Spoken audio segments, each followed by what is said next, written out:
আসসালামু আলাইকুম। যারা পঞ্চম গণবিজ্ঞপ্তিতে চূড়ান্তভাবে সুপারিশপ্রাপ্ত হয়েছেন, আপনাদের সবাইকে অনেক অনেক অভিনন্দন।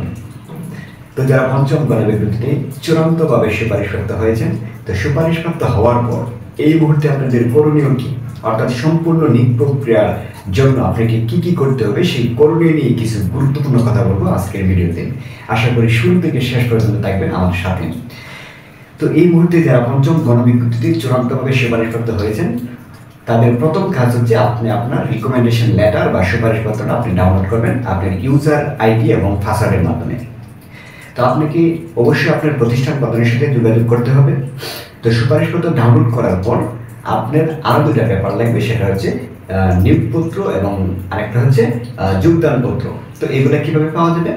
তো আপনি সুপারিশপত্র ডাউনলোড করার পর আপনি আপনার প্রতিষ্ঠান প্রধানের সাথে আপনি যোগাযোগ করবেন। আপনি প্রতিষ্ঠান প্রধানের কাছে আপনার নিয়োগপত্র পাওয়ার জন্য, নিয়োগপত্রের জন্য আপনি একটা অ্যাপ্লিকেশন দিবেন।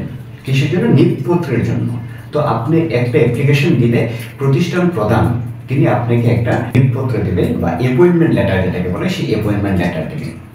তো এই অ্যাপয়েন্টমেন্ট লেটার আপনার হাতে আসার পর আপনি কি করবেন?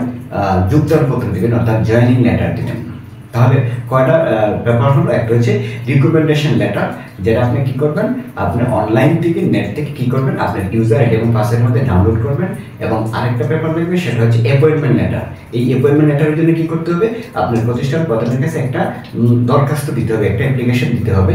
তো অ্যাপ্লিকেশন দেওয়ার পরে অ্যাপয়েন্টমেন্ট লেটারের জন্য যখন আপনি অ্যাপ্লিকেশন দেবেন, তখন প্রতিষ্ঠান প্রধান আপনাকে কি দিবে? একটা অ্যাপয়েন্টমেন্ট লেটার দিবে। অ্যাপয়েন্টমেন্ট লেটার আপনার হাতে আসার পর এরপর আপনি কি করবেন? যোগদানপত্র দেবেন, যেটা জয়েনিং লেটার বলা হয়। তাহলে এই তিনটা পেপার কিন্তু লাগতেছে, একটা হচ্ছে রিকমেন্ডেশন লেটার, আরেকটা হচ্ছে অ্যাপয়েন্টমেন্ট লেটার, আরেকটা হচ্ছে জয়েনিং লেটার। তো এগুলোর করার পরে আপনার নিয়োগ প্রক্রিয়া সম্পন্ন হবে। তো নিয়োগ প্রক্রিয়া সম্পন্ন হওয়ার পর কিন্তু আপনার সবচেয়ে বড় যে কাজ, সেটা হচ্ছে যে আপনার এমপিওভুক্তি হওয়া।